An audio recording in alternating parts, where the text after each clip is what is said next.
Kapangtui Mahangshokngai Thalala hang hao li mi ka te wi a chon na da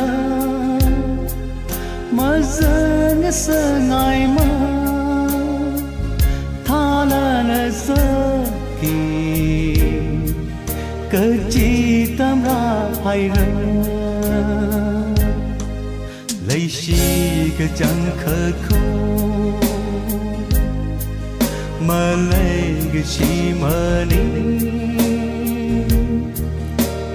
pa ní ngục mi ngờ rô chính xa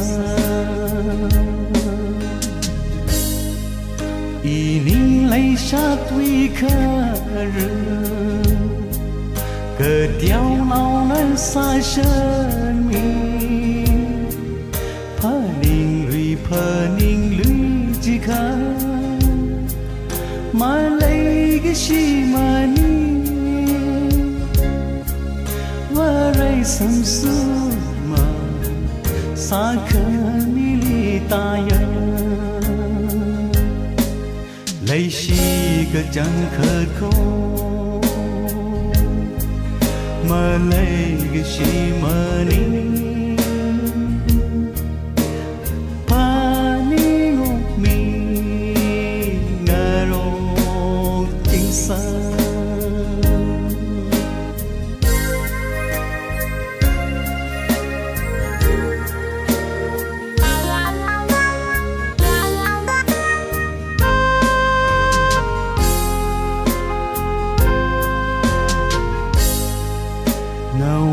kayon ma jinga iwi kayon la mani lấy sát cả số la rong la la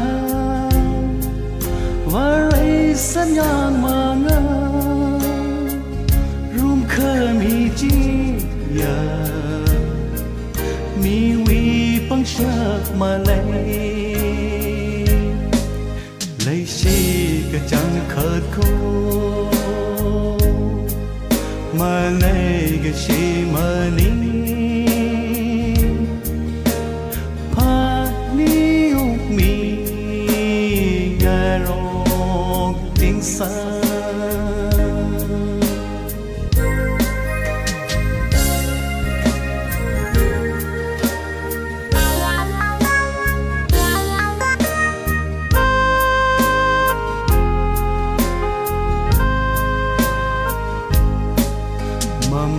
lại nghe rô khai sơ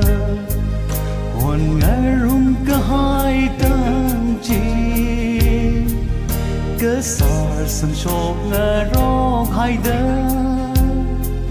khám suy sinh hai lần mi nghe rô chi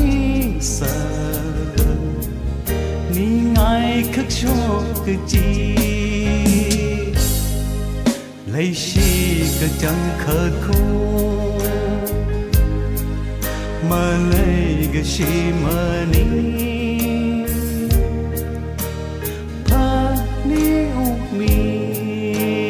ngờ rô chính xác